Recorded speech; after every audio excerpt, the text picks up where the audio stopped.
on vit quand même dans un sacré mensonge dans notre société qui est que il y a des rôles qui sont traditionnellement ou naturellement, c'est encore pire, attribués aux hommes et d'autres rôles qui sont naturellement attribués aux femmes et que ces rôles-là ne seraient pas interchangeables. Et moi, je le vois dans mon foyer, dans ma cellule familiale, absolument que ces rôles sont interchangeables en fait. Et nous, on fait aussi bien que n'importe quel couple, ce qui veut bien dire que les hommes, quand ils n'ont pas le choix, quand il n'y a pas de femme dans l'équation, ils font aussi bien qu'une femme. Bienvenue dans la matrescence. Dans ce podcast, on part à l'aventure. L'aventure la plus merveilleuse et difficile de la vie, la parentalité. Laissez-vous embarquer au travers des épisodes qui explorent toutes les facettes, des plus complexes aux plus fun, du monde des parents. Apprenez, riez, pleurez, découvrez et débattez en écoutant la matrescence. Nous avons une mission, vous donner des clés pour vous accompagner à n'importe quelle phase de votre parentalité. Je suis Clémentine Sarlat, votre hôte depuis mars 2019 déjà. Je suis ultra curieuse, très enthousiaste, mais beaucoup trop bordélique. Je suis aussi maman de 3 petites filles qui m'aident à me remettre en question quotidiennement. Et dans une autre vie, j'ai été journaliste sportive à la télé et aujourd'hui, je vous aide à rayonner dans votre parentalité. Abonnez-vous pour ne rien rater. Allez, let's go!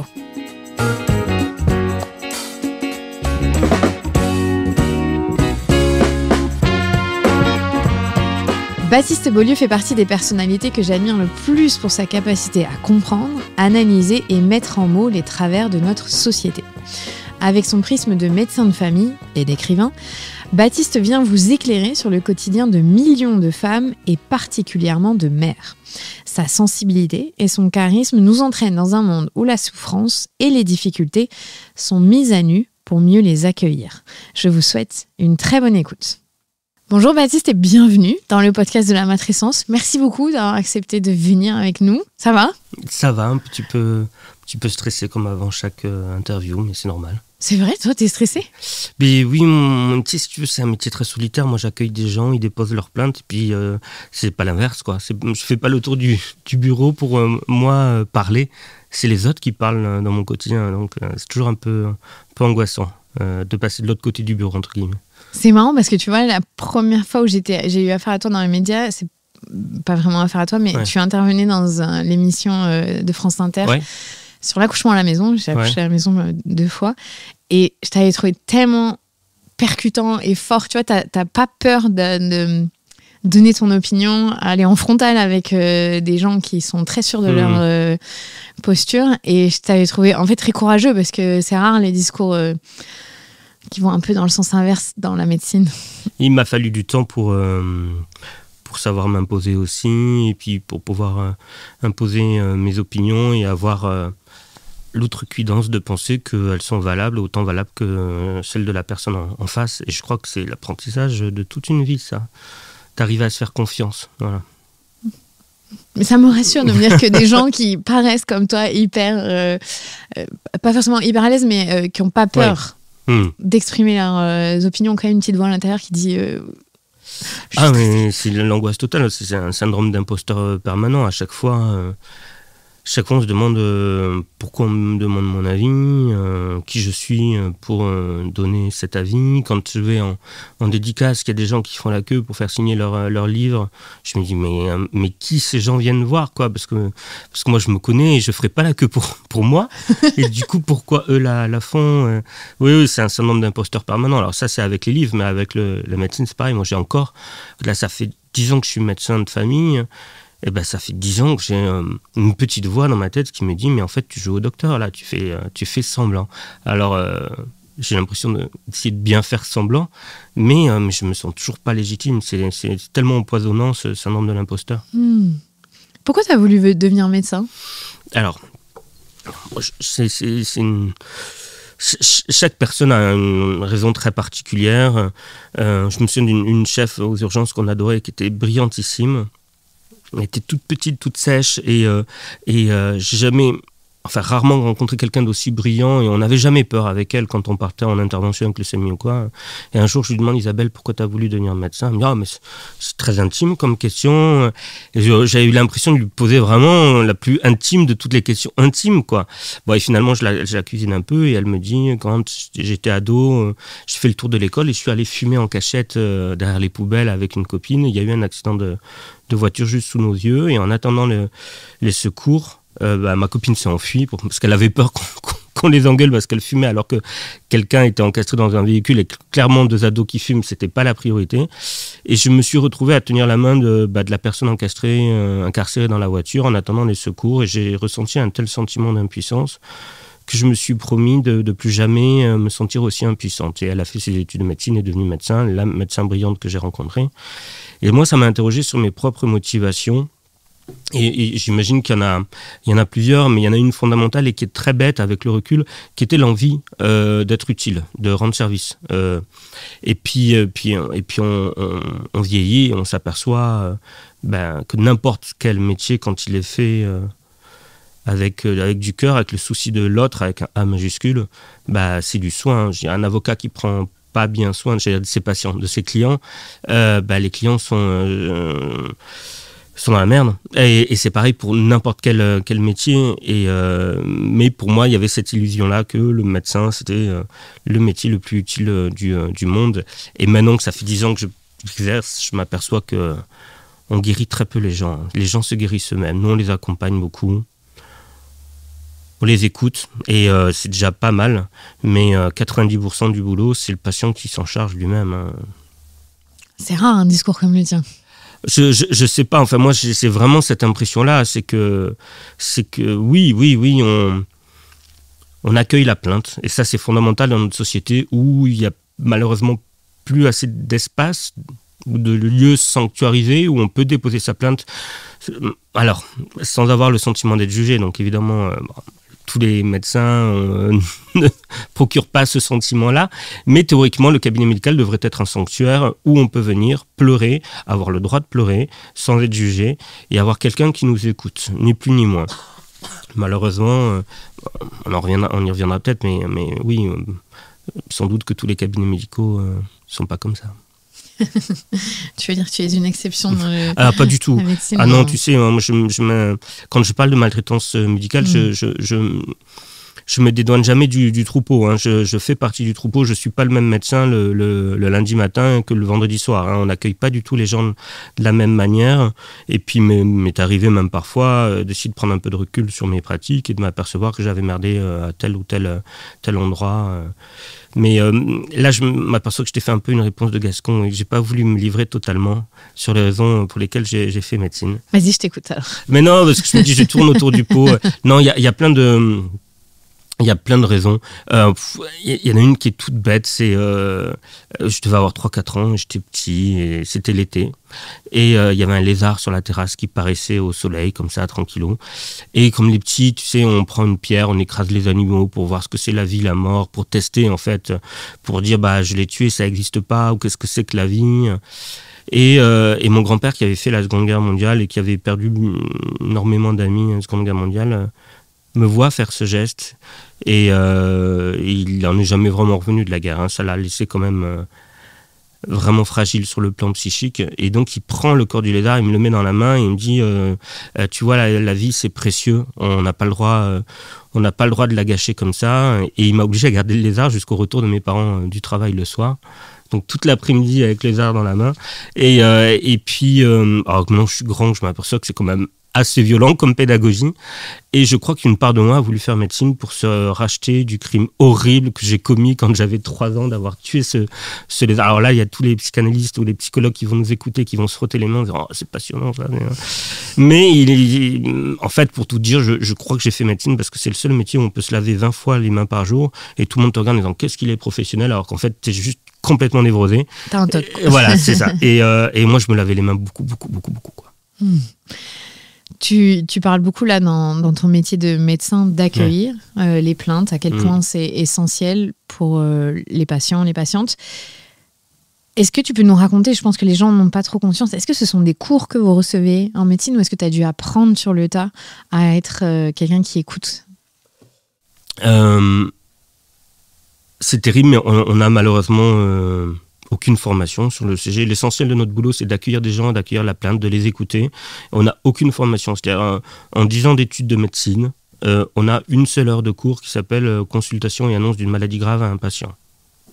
Et donc, une fois que cette heure de cours est passée, si vous ne savez pas annoncer une maladie grave à un patient avant l'heure de cours, vous ne le saurez pas après l'heure de cours. Et il en résulte, j'imagine, d'immenses dégâts faits chez les patients et les patientes, puisque l'essentiel de notre boulot, c'est d'accueillir des gens et de parler avec eux, mais on ne nous apprend pas à accueillir les gens, à parler avec eux. Moi, je pense que ça s'apprend sur le tas, et surtout, j'ai eu, a posteriori, je peux le dire, j'ai eu cette chance immense d'être tombé malade, et donc d'être passé de l'autre côté de la barrière, et je pense que ça a fait de moi un bien meilleur médecin que si je n'étais pas tombé malade. Et bon, je ne vais pas dire que je souhaite à tous les médecins toujours tomber malades pour savoir ce que ça fait, mais il n'empêche, je crois que c'est un bon exercice d'empathie que de connaître aussi ce que ça fait parfois de se sentir extrêmement vulnérable face au corps médical. Donc c'est ton expérience personnelle qui t'a donné un peu des billes sur ce qui est... Alors moi, ça a commencé à l'âge de 13 ans, j'avais un petit lupus, alors c'est pas grand-chose, c'est un peu empoisonnant au quotidien, c'est des petites taches rouges sur le visage qui vont, qui viennent. Mais à l'âge de 13 ans, on n'a qu'une envie, c'est d'être mignon, c'est de plaire. On est là, on met son gel sur les cheveux et tout, on s'habille bien. Et puis on commence à avoir des taches rouges qui apparaissent sur le visage, et puis les gens qui se moquent à l'école. Et on va voir un médecin qui nous dit non, c'est rien, ça, tu vas mettre cette crème ou tu vas prendre ce traitement et ça va passer. Et ça passe pas. Et le médecin continue de relativiser en disant mais non, c'est rien. Sauf qu'à 13 ans, en fait, c'est tout. L'essentiel de ta vie, elle est concentrée sur l'image que tu veux renvoyer aux autres. Maintenant, j'en ai 40, j'en ai plus rien à foutre. Mais il n'empêche qu'à 13 ans, c'est pas les mêmes enjeux. Et ça m'a fait prendre conscience aussi qu'il faut trouver dans ce colloque singulier entre soignant et soigné, il faut trouver ce qui anime le patient, ce qui le blesse au quotidien dans la maladie qu'il a à gérer. Et je te donne un exemple. J'ai un ancien postier, par exemple, qui venait me voir, qui avait des douleurs chroniques. Et on n'arrivait pas à soulager ses douleurs. Et donc, je cherchais un moyen absolument de soulager ses douleurs. Et lui, ça l'empêchait tous les matins d'aller faire son petit, je ne sais plus, c'est un tiercé avec ses anciens collègues de boulot. Et tous les matins, il allait boire son café, plus faire une petite activité, genre un bingo, j'en sais rien. Et il adorait ce moment-là. Et je me suis aperçu que j'ai vraiment réussi à le soigner le jour où je l'ai vraiment écouté, où j'ai compris qu'en fait, ce qui était important chez lui, c'était pas d'avoir mal, il s'était fait à cette douleur, c'était que cette douleur l'empêchait d'aller tous les matins voir ses collègues et s'amuser comme il le faisait d'habitude. Et donc, le jour où on a dit, on va augmenter plutôt les traitements le matin plutôt que d'en prendre régulièrement toute la journée, puisque ce qui vous fait du bien, c'est ce moment-là. Et il est revenu quelques mois plus tard. Il avait pu retrouver goût à la vie simplement parce qu'on lui avait redonné ce petit moment-là qui était le moment important pour lui de la journée où il voulait être débarrassé de ses douleurs. Mais ça, j'aurais pas pu réussir si j'avais pas écouté les spécificités qui font que ce patient avait besoin de ça à ce moment-là de la journée et pas à un autre moment. Tu dis c'est une danse, c'est rigolo de voir entre vous et les patients comment est-ce que vous interagissez. Il y a des fois ça ne fit pas aussi. Pas du tout, et ça peut arriver. Je pense que c'est important aussi de le dire aux patients. Alors bon, c'est pas toi, c'est moi. En général, c'est comme ça que je leur dis. Non, mais c'est pas vous, c'est moi. Alors qu'en fait, parfois c'est totalement eux. Mais pour moi, ça passera. Mais c'est dans l'intérêt aussi du patient que le médecin lui permette d'aller consulter quelqu'un d'autre.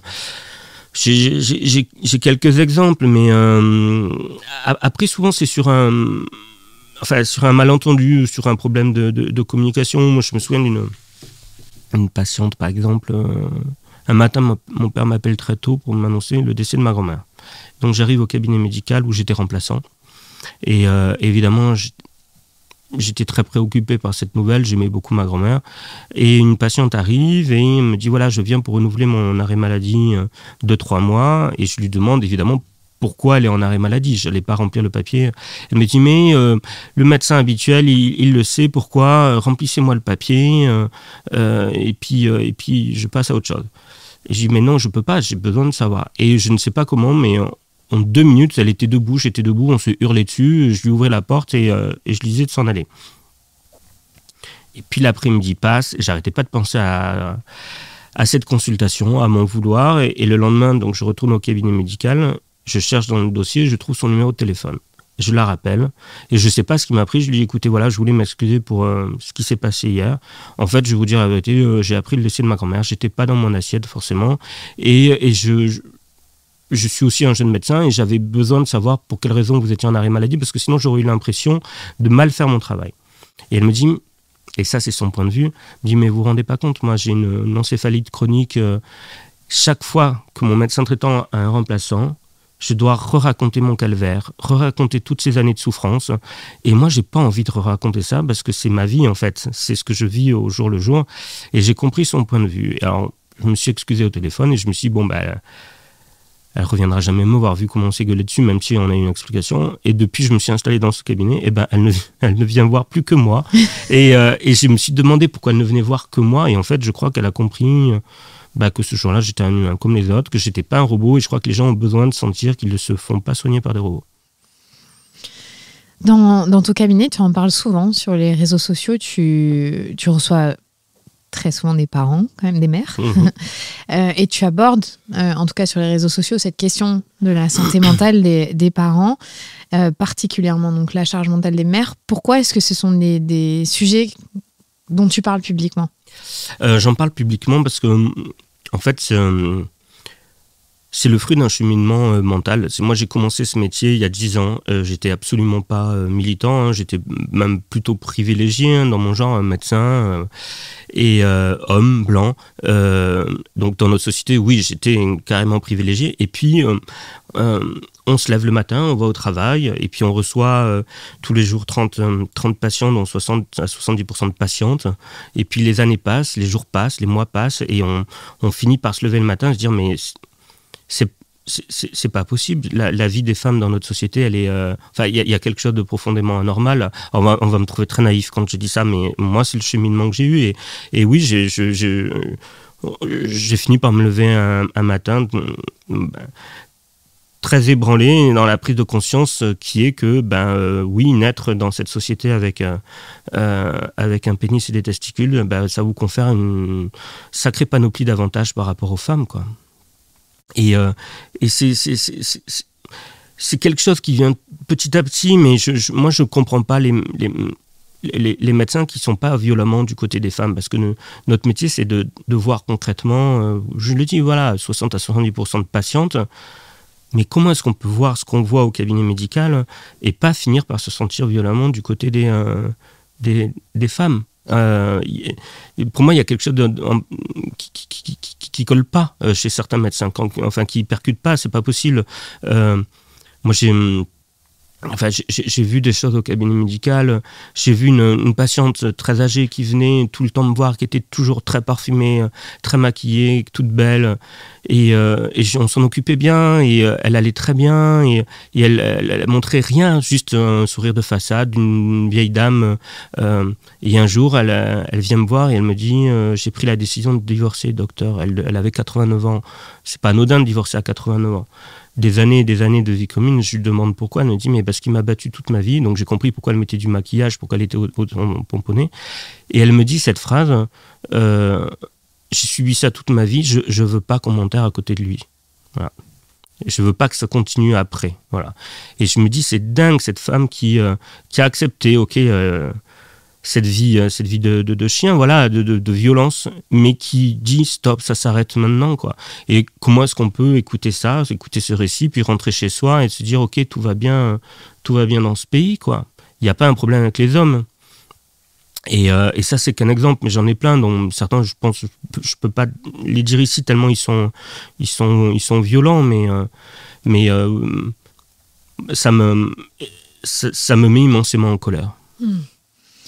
Et je pense que tu pointes du doigt quelque chose qui est systémique, qui fait beaucoup de bien aux femmes d'entendre un médecin, un soignant homme reconnaître que le vécu des femmes particulièrement peut être complexe, notamment dans la sphère familiale, dans la sphère intime, puisque comme tu dis, en étant médecin, vous avez accès un petit peu plus à cette sphère-là qui peut, de façade, paraître tout à fait normale.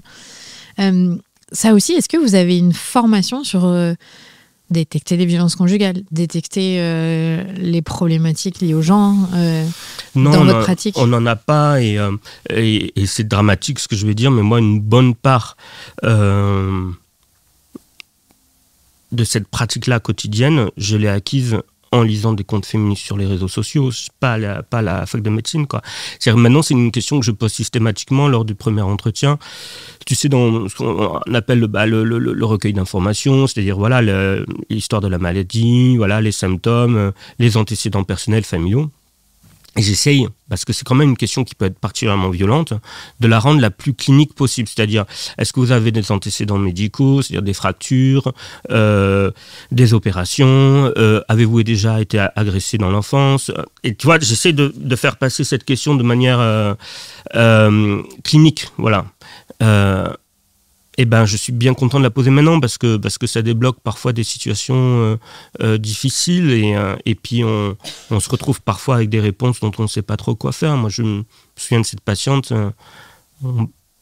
J'avais un doute sur ça parce que elle refusait tout le temps que je l'examine. Elle venait me voir, mais elle me demandait juste que je la touche pas. Ce qui est pour un médecin un peu paradoxal, parce que nous, on palpe, on ausculte. Et donc, je respectais son choix, et donc je lui demandais de prendre elle-même sa tension artérielle à la maison, et elle le faisait. Et les années passant, je crois qu'elle m'a fait confiance justement parce que elle s'est rendue compte que toutes ces années après, je continuais à respecter son choix de ne pas être touché. Et un jour, on parle de son enfance et je lui pose la question, voilà. Et elle se met à pleurer en me disant je ne peux pas vous parler de quelque chose dont je ne me souviens pas. Tout en étant évidemment en larmes. Donc on se dit voilà, peut-être une bonne part des réponses qu'on cherche à ces douleurs diffuses qu'elle traîne depuis des années dans tout son corps.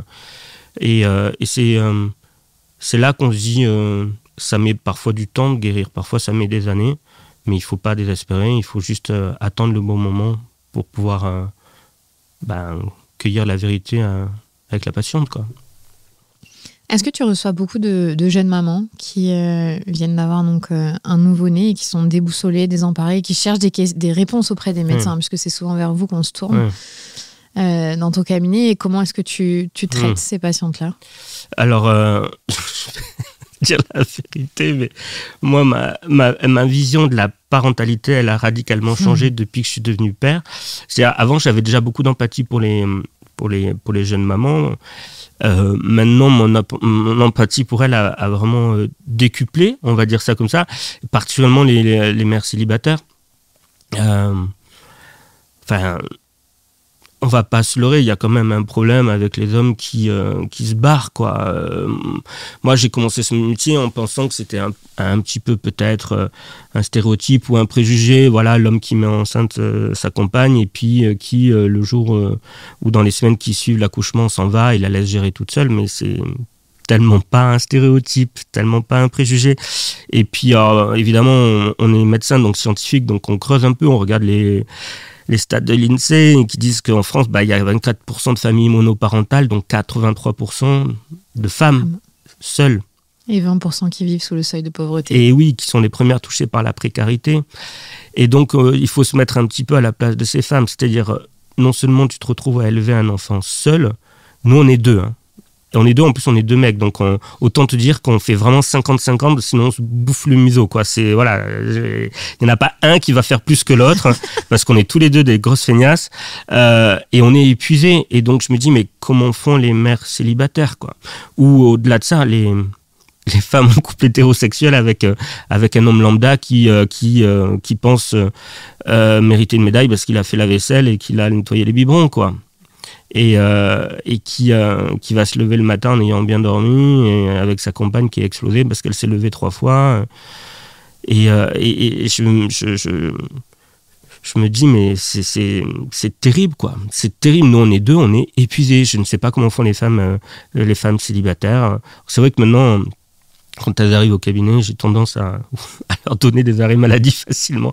Si la Sécu écoute, je me porte un contrôle. Mais c'est tellement épuisant, quoi. Dire, le petit se réveille 3 fois la nuit, il faut s'enquiller la journée de boulot le lendemain, tout en souriant. Ne pas montrer l'immense détresse qu'il y a à l'intérieur, parce que souvent ces femmes, c'est pas la vision de la vie qu'elles avaient, parce qu'elles ont dû gérer non seulement une parentalité solo, mais en plus un immense chagrin d'amour, parce qu'elles n'avaient pas dans l'idée que le gars se barrerait une fois qu'elles auraient accouché, quoi. Et donc moi je me retrouve avec ces femmes qui gèrent tout toutes seules et qui gèrent en plus cet immense chagrin d'amour, quoi. Donc ouais, mon empathie, elle a décuplé depuis que je suis papa, quoi. Ça m'arrive vraiment d'avoir les larmes aux yeux. Ça m'est arrivé, c'est pour ça. Je suis désolé, pardon. Non, ça va aujourd'hui. Et c'est rare quand un médecin reconnaît ce genre de choses, c'est pour ça. Parce qu'on passe souvent inaperçu aux yeux de la société. C'est rare que je sois émue pendant un podcast, tu vois. Merci. Tu viens juste de décrire ce que j'ai vécu. J'ai cru mourir à un moment. C'est pour ça. On peut parler. Ah oui, tu veux qu'on passe à autre chose? On peut passer à une autre question. On peut je réponds à toutes les questions. J'ai aucun souci d'en parler, mais c'est juste, ça m'a fait bizarre d'être émue parce que ça. Mais Dieu sait qu'on a voulu notre fils et on voulait vraiment un bébé, on voulait vraiment être père, mais tu vas rire, mais enfin. Je pensais pas que ce serait aussi difficile, aussi dur. Et Dieu sait qu'on l'aime. Mais c'est terrible. Et alors même que je suis médecin, c'est-à-dire que je suis censé savoir gérer certaines crises, quoi, mais je perds absolument tous mes moyens dès l'instant qu'il se met à ne plus aller bien. Je suis plus médecin, j'ai oublié tous mes cours. je suis en stress total. Et je me suis jamais senti autant fatigué que depuis que je suis père. Mais même fatigué, pas seulement moralement, c'est-à-dire physiquement. J'ai mal au dos, j'ai une tendinite du poignet parce qu'il pèse 13 kilos maintenant et qu'il veut tout le temps être dans les bras. Et donc ça casse le corps aussi physiquement. Je veux dire, c'est pas que le moral, parce que je te parle même pas, enfin tu sais, mais des nuits sans dormir, moi je trouve que c'est la pire des tortures, vraiment. Puis devoir enchaîner le matin, moi je baille toute la journée. Alors les patients doivent aussi dire qu'est-ce qu'il est fatigué, le patient, le médecin, pardon, je dois le faire chier avec mes histoires, alors qu'en fait, parfois il m'ennuie un peu, mais là en l'occurrence c'est juste que je suis fatigué, et comme je le dis, voilà, nous on est 2 hommes, donc on n'a aucun rôle prédéterminé au sein du couple. C'est-à-dire la société ne nous a jamais dit toi t'es la femme, tu vas faire ça, toi t'es l'homme, tu vas faire comme ça, et il faut que toi la femme tu vas faire un peu plus que l'homme parce que l'instinct maternel, blablabla, et puis c'est dans les gènes, vous adorez ça, être maman et tout. Non, nous on n'a pas ce genre de bullshit à la maison, et on le voit même avec notre entourage qui du coup a pas de femmes sur qui faire reposer certaines attentes ou certaines pressions, tu vois, et du coup je les sens parfois un petit peu décontenancés parce qu'ils ont personne à qui faire des reproches ou adresser des reproches, et puis en même temps, comme on est 2 hommes, on n'aura jamais droit à ce qu'ont droit les hommes en couple hétérosexuel, c'est-à-dire personne va nous applaudir parce que on lui donne le bain, parce que on nettoie les biberons, parce qu'on lui change les couches, parce que on repasse ses vêtements, parce qu'on met de la soupline et que ça sent bon, parce que c'est comme ça et qu'on est 2 hommes et qu'on le fait, et ça me fait penser que du coup on vit quand même dans un sacré mensonge dans notre société, qui est que il y a des rôles qui sont traditionnellement ou naturellement, c'est encore pire, attribués aux hommes, et d'autres rôles qui sont naturellement attribués aux femmes, et que ces rôles-là ne seraient pas interchangeables. Et moi je le vois dans mon foyer, dans ma cellule familiale, absolument que ces rôles sont interchangeables en fait, et nous on fait aussi bien que n'importe quel couple, ce qui veut bien dire que les hommes, quand ils n'ont pas le choix, quand il n'y a pas de femme dans l'équation, ils font aussi bien qu'une femme, mais personne, en tout cas aucun homme, n'a intérêt à dire que ces rôles-là sont interchangeables, et donc ça reste comme ça. Je te donne un exemple. Si on s'est fait une promesse, on s'était fait 2 promesses. La première promesse, c'était si jamais on s'engueule après l'arrivée du petit, on ira voir une psy pour parler, voilà. On laissera pas le truc pourrir, quoi. Bon, évidemment, on est allé voir une psy rapidement parce qu'on s'engueulait pour du sel, pour n'importe quoi, à cause du manque de sommeil, ça fait dégoupiller. Et La deuxième promesse qu'on s'était faite, c'était, alors qu'on est 2 professions libérales tous les deux et qu'on travaille énormément, c'était tous les rendez-vous médicaux, on y va ensemble. Voilà. Et quand il sera plus grand, les conseils de classe, j'en sais rien, enfin les moments où on doit aller à l'école, on ira ensemble. Je suis désolé de le dire, mais c'est la vérité. Chaque fois qu'on va chez la pédiatre, on est les 2 seuls gars dans la salle d'attente, quoi. Il n'y a que des femmes qui viennent avec leurs gamins. Alors, elles nous regardent toujours avec des grands yeux attendris, pleins d'empathie, en disant « Oh là là, ils sont mignons, tous les deux, ils s'en occupent bien. » Mais elles font exactement la même chose que nous, sauf qu'elles n'ont pas droit au regard plein d'empathie. Et c'est pas très juste, quoi. T'as dévoilé le secret. Vous êtes capable, en fait. Mais on est capable, mais... Heureusement, il y a quand même des pères qui le savent, mais... Oui. Mais bien sûr que ces rôles sont interchangeables, mais les hommes n'ont aucun intérêt à ce que ça change. Oui, dans la société en général, ça arrange tout le monde. Tout le monde. Une partie Moi, les de la femmes, population. mais surtout les hommes. Oui. Pour pouvoir maintenir aussi au travail, leur carrière. Bien sûr. Et tout ça, on est bien d'accord. Et ça a changé quoi dans ta pratique de la médecine, de devenir père ?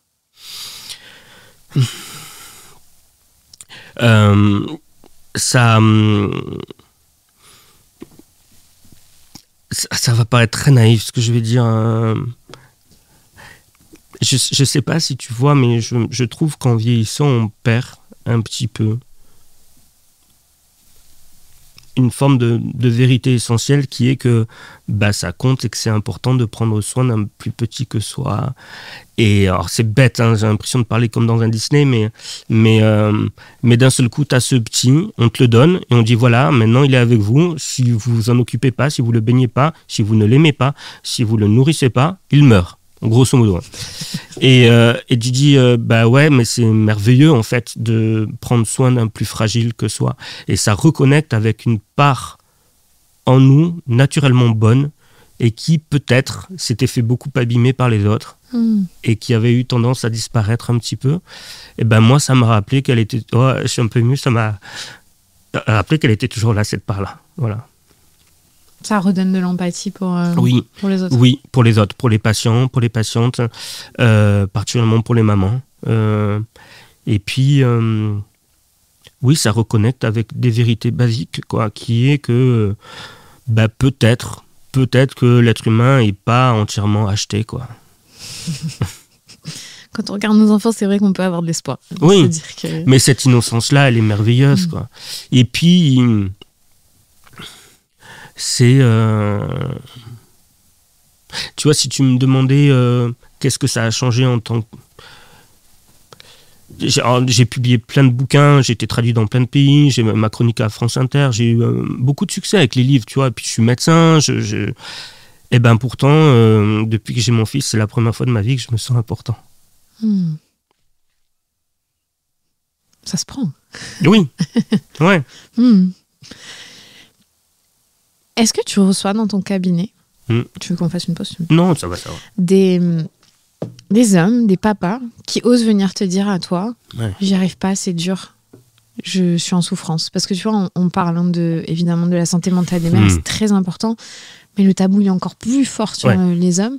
Est-ce que parce que toi tu es homme et père, ils peuvent venir se confier ou tu as rarement cette parole ? J'ai très rarement eu cette parole. Après, ce que j'ai eu plus, et ça m'avait beaucoup touché, c'est un autre sujet qui est proche de celui-ci, mais dont on parle peu, c'est les hommes qui sont en mal d'enfants. Des hommes qui voudraient des enfants avec leur compagne, mais n'y arrivent pas, et en éprouvent une grande souffrance. Et ça, c'est un peu le corollaire de la question que tu viens de me poser, mais dont on ne parle pas non plus beaucoup. Hein. Et moi, j'étais dans cette situation-là, c'est-à-dire que je ne sais même pas comment te dire, c'est venu, je ne voulais pas spécialement d'enfants, et puis petit à petit, au cabinet médical, je ne sais pas pourquoi, de tenir des bébés, les bébés des autres, ça agitait un truc en moi de très fort. Et puis, il y a des matins où tu t'occupes des bébés des autres, et tu vois que ces bébés sont... pas aimé comme il devrait l'être, ou à moins de tomber sur un prof à l'école, un prof génial, ils ont 2 ans, 3 ans, et c'est déjà foutu pour eux, pour plein de raisons.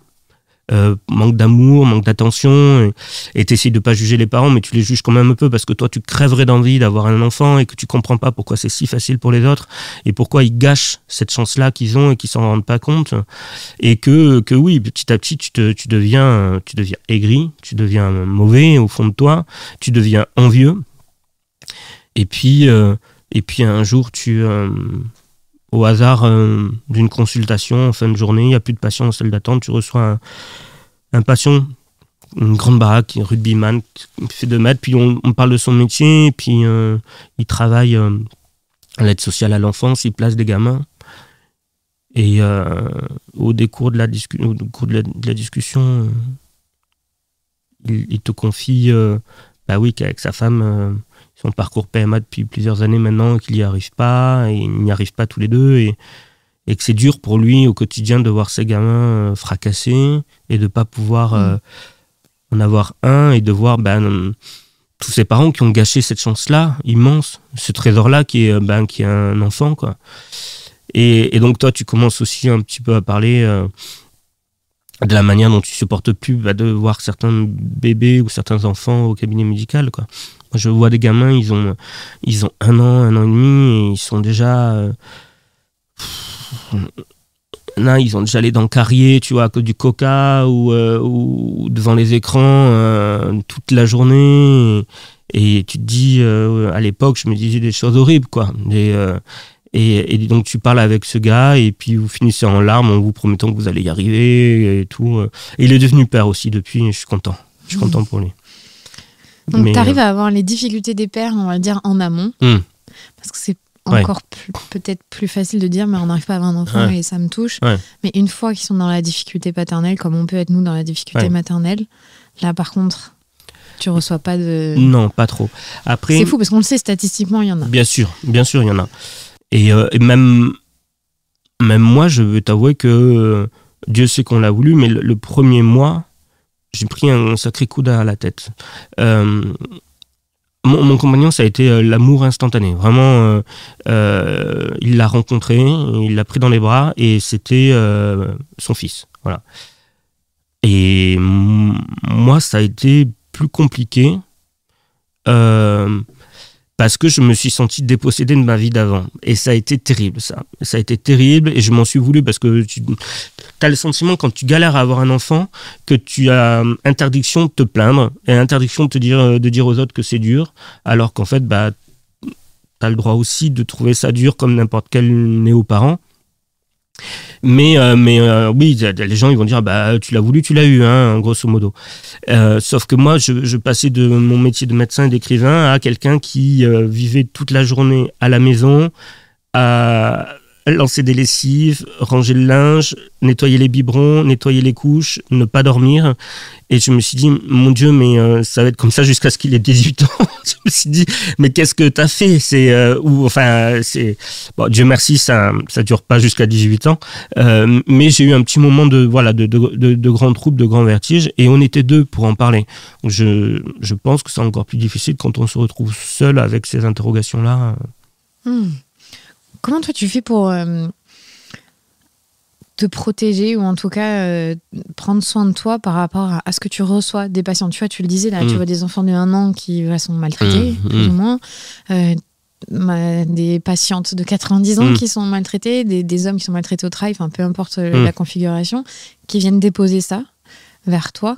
Comment tu gères pour... Est-ce que j'ai l'impression que tu es sensible quand même? Ouais. Pour pas que ça t'affecte en permanence? J'ai l'écriture, évidemment. L'écriture, ça me permet vraiment d'être mon petit château fort mental. Voilà. Donc l'écriture, évidemment, j'ai mon fils, mon compagnon, ma famille. Ça aide énormément. Après, il y a aussi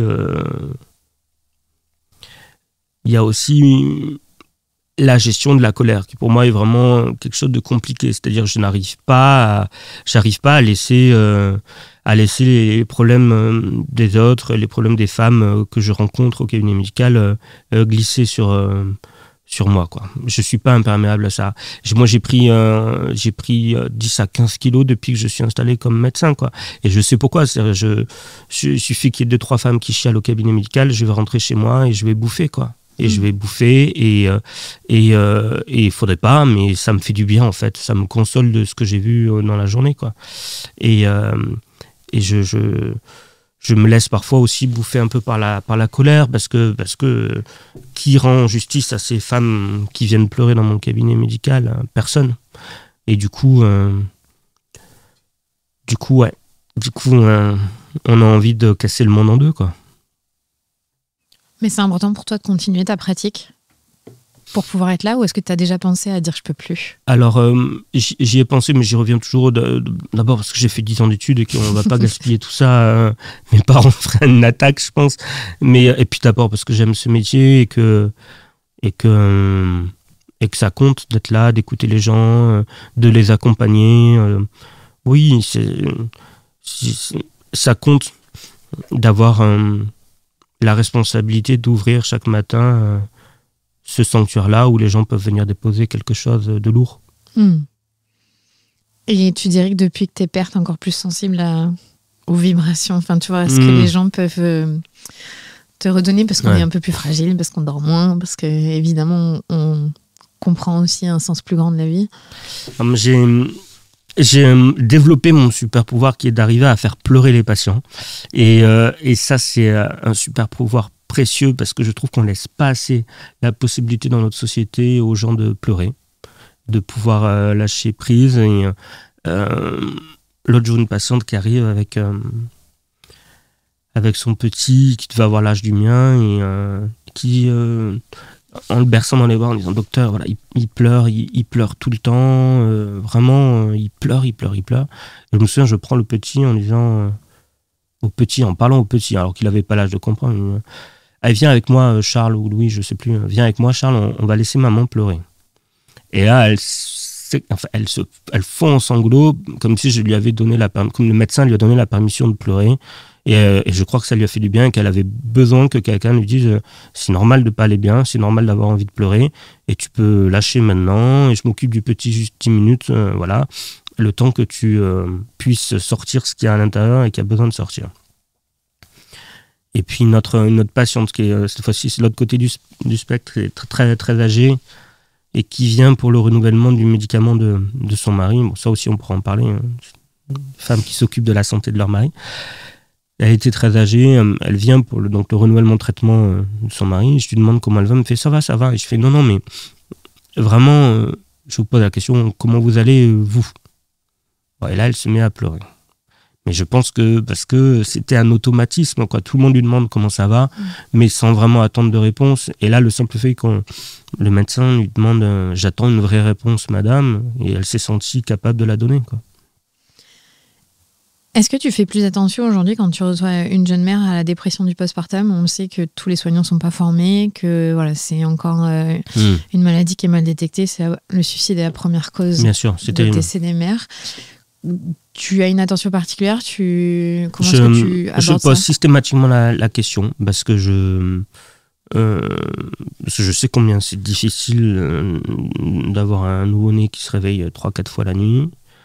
Qui a parfois des reflux, qui a parfois des douleurs. Et donc, je la posais avant, mais peut-être que je la pose maintenant avec un peu plus d'attention ou en tout cas un peu plus d'insistance. Voilà, parce qu'il y a quand même dans notre société, toujours avec ces questions de foutu instinct maternel et compagnie, je pense chez certaines femmes un besoin de dissimuler leur mal-être parce qu'après tout, la société les serine depuis qu'elles sont gamines sur le fait qu'être mère est l'accomplissement de leur vie et même parfois l'accomplissement de leur nature féminine. Je veux dire, quand on gave les gamins et les gamines avec des contes de fées qui finissent tous par ils se marièrent, eurent beaucoup d'enfants et furent heureux.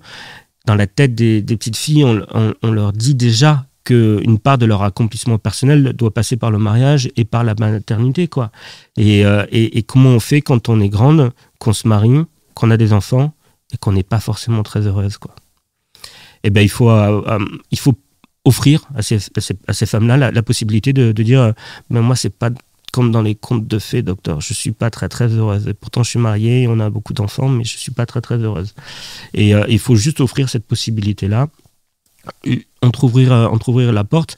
Et c'est même, je vais aller plus loin, là c'est le côté, ça va être le moment le plus chiant du podcast, c'est que ça fait partie de notre mission, c'est l'OMS qui le dit, hein, le médecin généraliste a une obligation de s'assurer de la santé physique, évidemment, morale et sociale de ses patients. Ça veut dire qu'on ne peut pas juste demander aux gens, ah, vous avez mal au coude, vous avez mal ici, il faut leur demander aussi comment ça va moralement, et puis comment ça va aussi au boulot, socialement parlant, quoi.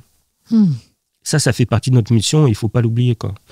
Souvent, j'ai des patients qui me disent, bah oui, ça va, pourquoi vous me posez cette question? Parce qu'ils n'ont tellement pas l'habitude qu'on leur demande comment ça va moralement que pour eux, c'est presque intrusif comme question, quoi. Et avec une vraie intention d'écouter. Bah oui, parce que ça fait partie de la mission, quoi. Et puis, tu dois naviguer autour de la honte. Oui. Il y a beaucoup de honte et de stigmatisation autour de la santé mentale. Moi, ce qui m'a le plus bouleversé, si tu veux, c'est ce sujet tabou qui est celui des pensées intrusives et des pensées parasites. Voilà. Moi, c'est un truc dont j'ai parlé très rapidement et je me souviens d'une soirée qu'on avait fait chez des amis que j'aime beaucoup. Ils ont 3 enfants. Les enfants sont très grands maintenant, sont partis. C'est des amis plus âgés que nous. Et j'en avais parlé sur France Inter dans une chronique des pensées parasites. Tu sais, je fais un petit résumé, mais les gens, c'est des pensées intrusives. C'est ça touche, je crois, 2 femmes sur 5 à 3 femmes sur 5 en début de parentalité. C'est on tient son enfant dans les bras et on se met à avoir des pensées qui sont d'une extrême violence vis-à-vis de cet enfant. C'est-à-dire, je pourrais le jeter contre le mur ou le balancer par la fenêtre, alors qu'on n'a aucune envie de le jeter contre le mur ou de le balancer par la fenêtre. Mais comme c'est horrible de penser ça, l'esprit est très malin et nous oblige du coup à y penser, alors qu'on n'a pas du tout envie d'y penser, qu'on n'a pas envie du tout de le faire, quoi. Et donc, j'avais écrit une chronique sur ça, sur Inter, et je vois mon ami, père de 3 enfants, et qui me dit, mais j'ai écouté cette chronique, qu'est-ce que c'est que ça? C'est pas possible, on peut pas aimer ses enfants et avoir des pensées pareilles qui nous traversent l'esprit. J'en ai eu, moi. Et là, je vois sa femme qui explose en sanglots, se lève et part dans la cuisine. Et je me suis aperçu, alors qu'ils sont mariés depuis des années, que non seulement on pouvait, mais qu'en plus, il n'y avait pas d'espace de liberté de parole sur ces sujets-là dans notre société. Et que c'est tellement meilleur quand on vous dit que, 1, c'est fréquent, 2, c'est pas anormal, et 2, c'est une manière pour l'esprit d'apaiser des angoisses, des inquiétudes, et que surtout, il n'y a jamais de passage à l'acte, quoi. Mais tous ces sujets-là tabous, je me dis que c'était les femmes, si c'était les hommes qui portaient des bébés, qui géraient les premiers mois de vie avec bébé tout seul à la maison, peut-être qu'on parlerait beaucoup plus de ces sujets-là, quoi. Ce qui est chouette, c'est que donc, tu es médecin, mais on a bien compris, tu es écrivain. Si personne ne sait, lisez ces livres, ils sont géniaux. Tu as vraiment une écriture très humaine, pleine d'empathie, où tu racontes les histoires de la vraie vie, mais avec cette sensibilité qu'on a pu voir là. Est-ce que c'est ton quotidien de médecin qui t'inspire le plus ou tu puises l'inspiration ailleurs? Moi, j'ai dû écrire 6 ou 7 romans, tu vois, et il y en a très peu qui parlent la médecine. Il doit y en avoir 2 ou 3 maximum. En fait, la seule chose qui décide de ce que je vais écrire ou pas, c'est la joie. C'est-à-dire, je me mets à la table et si je suis heureux, et si je sens au fond de moi un sentiment profond d'exaltation en écrivant l'histoire que j'ai envie d'écrire, alors je sais que je suis sur la bonne voie. Et puis j'ai cette chance-là qui est pas donnée à tout le monde. Et c'est vrai, quand on vend beaucoup de livres, on a cette chance-là d'avoir du pouvoir dans le milieu éditorial, qui est un milieu difficile, hein, faut pas se leurrer. Hein, si tu vends pas beaucoup de livres, tu seras déconsidéré. Si tu vends des livres, tu es considéré. Et c'est triste et c'est comme ça. Et moi, j'ai cette chance-là, c'est que j'en vends pas mal et du coup, je me suis jamais obligé d'écrire quelque chose que j'avais pas envie d'écrire. Personne m'a jamais tordu le bras. Et c'est la seule promesse que je peux faire au lecteur, c'est que j'écris vraiment les livres qui me rendent heureux au moment de l'écriture, quoi. Je vais te parler des 2 derniers livres que tu as écrits, parce qu'il y en a un pour les enfants et il y en a un pour les adultes. Dans celui pour les adultes, ton dernier roman qui s'appelle « Tous les silences ne font pas le même bruit », tu as voulu parler de la question de l'homosexualité à travers l'histoire d'un fils et de sa maman. Pourquoi est-ce que cette histoire, tu as voulu la raconter à ce moment-là de ta vie? Ça s'est imposé au moment où je suis devenu père, j'ai voulu solder un petit peu les comptes avec le passé en me disant tout ce qui est terrible, tout ce qui est difficile et qui a pu t'arriver, tu le mets dans un livre et puis tu passes à autre chose et tu fais table rase du passé et tu accueilles ton enfant dans un espace serein, apaisé de toutes ces questions-là, et sans regret, sans rancœur. Bon, évidemment, ça marche. C'est un beau projet en tout cas. Oui, mais ça marche pas comme ça. Et puis, je me dis aussi que c'était l'occasion d'écrire un livre en espérant faire changer un petit peu la société, quoi, parce que je veux que mon enfant grandisse dans une société meilleure, plus tranquille, plus apaisée, et que maintenant qu'il est là, je veux tout faire pour le protéger. Ça passe aussi peut-être par vouloir profondément changer cette société de fond en comble. Et il y a une part de moi qui se demande si... Moi, j'ai très peur, par exemple, qu'il soit moqué à l'école parce qu'il a 2 papas. Tu vois, je me mets un peu à nu là. Mais, et donc, je me demande s'il n'y a pas une part de moi qui, comme par hasard, il y a 2 ans, s'est mis à écrire des albums jeunesse. Ça marche très bien. Et c'est beaucoup lu dans les écoles. Et en fait, je me dis... Je crois qu'inconsciemment, j'ai fait ça parce que je veux que quand il aura l'âge d'aller à l'école, ce soit mes livres qu'on lise à l'école, que les maîtresses sachent que c'est mon fils et que du coup, elles en prennent plus soin et qu'elles soient plus à l'écoute et qu'elles fassent plus attention à ce qui peut être dit sur ces 2 papas par d'autres camarades. Et donc, je me demande si... inconsciemment, j'ai pas cherché des moyens de le protéger un peu. À chaque fois, je dis de le protéger de l'homosexualité de ses parents. Et en fait, non, de le protéger de l'homophobie de la société. Il faut à chaque fois que je fasse ce petit... parce que c'est pas nous le problème. C'est jamais nous le problème. Qu'est-ce que tu dirais à un parent qui veut soutenir son enfant pour pas qu'il s'enferme dans ce silence dont tu parles dans le livre et que ce soit OK d'avoir peu importe la sexualité qu'on a? Alors, ça va pas être prétentieux, mais moi, le livre, j'ai vraiment écrit aussi comme un mode d'emploi pour que les personnes terminent ce livre et se sentent beaucoup plus libres de penser ce qu'elles pensent et d'être moins déterminées par ce qu'elles peuvent penser au sujet de la différence. Parce que, en fait, en vrai, le livre, tu changes homosexualité par noir ou gros ou même femme. Et en fait, je crois que tout le livre se tient. Et c'est ce qui est terrible, c'est qu'en fait, toutes les discriminations se vivent différemment, mais elles se ressemblent toutes quand même beaucoup. Elles se construisent toutes plus ou moins de la même manière.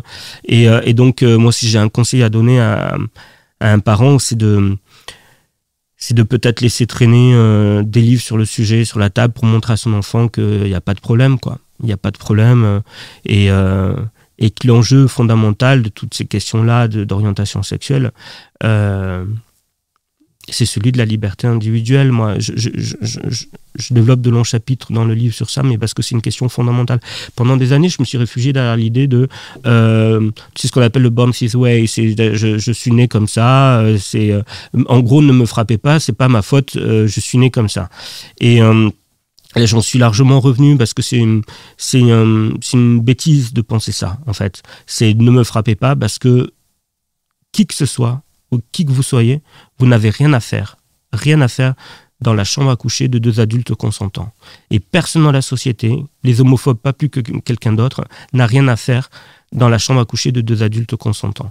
Et à partir du moment où la société s'immisce dans ces espaces-là, alors on perd une partie de nos libertés individuelles. Et donc, la question, c'est pas de dire je suis gay, hétéro, lesbienne. La question, c'est je suis libre. Je suis libre et la société n'a rien à faire dans ces espaces-là. Et si je dis ça, c'est parce que je suis sûr que peut-être des gens vont se dire mais en quoi ce livre me concerne? Si l'homophobie, moi, je suis pas homophobe. En fait, si vous êtes concerné, parce qu'à partir du moment où enfin, on le voit aux États-Unis, ils ont commencé par s'attaquer aux personnes trans. Après, ça a été le corps des femmes avec les questions autour de l'avortement. Puis évidemment, maintenant, ils en sont à rediscuter pour relégiférer autour du mariage pour tous. Il y a déjà des États au Texas où ils en sont à légiférer sur l'interdiction de la fellation et de la sodomie pour les couples hétérosexuels dans la chambre à coucher. Et donc, ça ne s'arrête jamais, en fait. Ils vont aller jusqu'au bout. Et donc, tout le monde est concerné à un moment donné par cette question de liberté individuelle. Ouais. Mais j'aime bien ce que tu dis autour des parents, de montrer peut-être pas forcément de manière très assumée, mais de laisser l'espace en tout cas pour l'enfant, pour savoir qu'il est soutenu, qu'il est là, que le parent est là. Mais c'est très dur ça, parce que je m'aperçois que je dois lutter en permanence contre ma propre homophobie, parce qu'on peut être une femme et avoir des réflexes sexistes, on peut être un homme homosexuel et avoir des réflexes homophobes. Et moi, j'essaye de lutter contre mes propres réflexes homophobes. Moi, j'ai très peur que mon gamin commette des bêtises à l'adolescence, parce que je me dis, on dira que c'est à cause de l'homosexualité de ses parents, alors qu'en fait, c'est juste un ado et que les ados commettent des bêtises et que ça arrive, et de tout temps. Et peu importe les parents. Oui, et peu importe les parents. Et du coup, je me mets une pression par rapport à ça. Pareil, je me dis, j'espère secrètement qu'il sera hétérosexuel, parce que si c'est pas le cas, on dira ben non, il est homosexuel parce que ses parents sont homosexuels. Alors que non, c'est juste comme ça. Après, je dis toujours que j'espère qu'il sera hétéro, comme ça il nous quittera jamais pour un autre homme. Mais non, blague à part. En fait, si tu veux, et c'est vrai aussi, c'est que la société nous a donné ce droit récemment. Enfin, on lui a arraché ce droit récemment. Et donc, je pense qu'il y a une part, chez beaucoup d'homosexuels, de lesbiennes, de couples homoparentaux, lesbiens ou gays, de pression en disant on doit être les parents irréprochables d'un enfant irréprochable, parce que sinon, la société dira ah ben vous voyez, on avait bien fait de dire qu'il ne fallait pas leur donner ce droit-là. Et donc, oui, c'est dur. Dans le podcast, j'ai reçu Héloïse Junier, je ne sais pas si tu connais, qui est psychologue. Et Héloïse, elle parle souvent dans les livres qu'elle a écrit des études qui ont été faites sur les parents homosexuels, qui sont en fait la meilleure combinaison. Les enfants sont le plus heureux. Oui. Qui s'en sortent le mieux, en fait. Mais c'est incroyable. Qui aurait pu croire que des parents qui galèrent à avoir un enfant, quand ils en ont un, le choix... c'est incroyable. Et c'est incroyable. Qui aurait pu croire ça, vraiment. Mais donc, là, pour le coup, vraiment, il y a plein d'études qui ont été faites, donc on peut se référer là-dessus. Dans ton autre dernier livre, qu'on a à la maison, qu'on lit beaucoup, enfin, tu en as écrit 2 pour les enfants, comme tu as dit, qui sont illustrés par Kin Leng, on dit comme ça, Kin Leng. Je suis moi et personne d'autre, surtout celui-là. Après, tous les gens sont beaux. T'abordes la délicate question, vraiment, de l'estime de soi, de savoir dire non, mettre des limites, s'affirmer. Là, pourquoi est-ce que tu as voulu, au-delà de ton fils quand même, aborder un sujet qui n'est pas si simple pour les enfants à comprendre à travers une histoire pour enfants? C'est cet enfant qui arrive à la rentrée des classes et puis il met son manteau sur le porte-manteau, vous savez, où il y a le petit prénom au-dessus du porte-manteau de tous les enfants, et puis dans les jours qui suivent, il va vouloir dire oui pour avoir des copains. Et donc les copains disent viens on va jouer au foot, alors qu'il n'aime pas le foot, donc il dit oui. Et puis les copains disent viens on va embêter les filles, alors il va embêter les filles alors qu'il n'avait pas envie d'embêter les filles, il dit oui. Et chaque fois qu'il dit oui, il perd une lettre de son prénom. À la fin il n'a plus de prénom, il ne sait plus comment il s'appelle. Ça finit pas comme ça évidemment, mais j'avais envie de questionner ce sujet-là c'est l'apprentissage de toute une vie, d'arriver à dire non, d'arriver à dire je me fiche de la vie des autres et j'existe par moi-même, et c'est tellement compliqué et c'est tellement paradoxal parce que moi je l'ai vécu. Ce qui est étrange, c'est que je suis pas quelqu'un qui est dans le rapport de force. Moi, ça m'intéresse pas les rapports de force avec les gens, et pourtant je me suis aperçu que malheureusement il y a des personnalités qui ne commencent à vous respecter que dès lors que vous avez posé vos limites, et donc dès lors que vous êtes vous-même dans un rapport de force. Et c'est malheureux, mais moi je l'ai vécu souvent à l'hôpital en tant qu'étudiant, des chefs qui nous martyrisaient, et le jour où on n'en peut plus et on se met à lui parler mal, parce qu'on vrille un peu, qu'on dégoupille, qu'on dit qu'importe les conséquences, maintenant j'y vais et je lui dis que c'est plus possible, et qui vous regarde un peu comme on regarde le fou dans le bus, en disant oh là là, je vais être gentil avec lui, et bizarrement à partir de ce jour-là, il commence à vous respecter, et à vous respecter même plus que les autres, et dit c'est malheureux, mais il y a des gens comme ça qui ne demandent que le rapport de force pour avoir du respect, et j'aurais bien aimé qu'on m'apprenne très rapidement que ça existe, et que on n'a pas forcément besoin de tout le monde dans la vie, ou de l'approbation de tout le monde, et que c'est dur de dire non quand on est adulte. Je pense qu'il y a beaucoup d'adultes aussi à un moment, le petit, il dit il dit à sa mère, ça a l'air dur de dire non quand on est adulte. Et elle dit que c'est vrai, que c'est difficile. Et il lui demande, mais alors à quoi ça sert d'être adulte? À quoi ça sert d'être une grande personne? Mais je pense qu'il y a plein de grandes personnes qui ont perdu un peu le chemin de leur nom, quoi. Je pense qu'il y en a nombreux à se dire c'est une phrase que je mérite pas, ou que je mérite plus, ou que je mérite trop peu. Et alors qu'aussi on mérite tous d'être capable de dire non, de poser ses limites et d'être respecté malgré cette opposition et ce refus qu'on oppose aux autres, quoi. Ouais. Ce que j'aime beaucoup dans ce livre, tu vois, c'est que c'est facile de comprendre pour les enfants parce qu'il y a la question du harcèlement qui est au cœur de ça. Oui, bien sûr. À laquelle on les sensibilise de plus en plus quand même à l'école, dans le milieu scolaire, comparé à avant.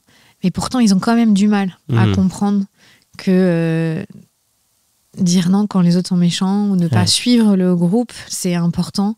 Et ça fera pas d'eux quelqu'un de moins bien, ou en tout cas, le risque qu'ils prennent, il est bénéfique pour eux et pour la personne en face. Je vois ma fille qui a 7 ans, c'est... L'effet de groupe, il est déjà là, quoi, à 7 ans. Et pourtant, elle est éduquée dans ce genre d'environnement, et pourtant, elle lit des livres, mais ils ont du mal encore à... On est des êtres sociaux, hein, donc on a besoin du groupe. Après, le problème, c'est que les enfants, ils apprennent aussi par imitation, et donc comment leur apprendre à être libre si nous-mêmes, on ne se l'autorise pas, quoi. Et donc, je l'ai écrit aussi pour me le rappeler à moi. Je veux que mon fils puisse grandir en voyant son père capable de dire non, et que... Après, il a que 14 mois. Je pense que quand il aura 2-3 ans, qu'il va nous dire non tout le temps, j'ai dit pourquoi t'as écrit ce livre?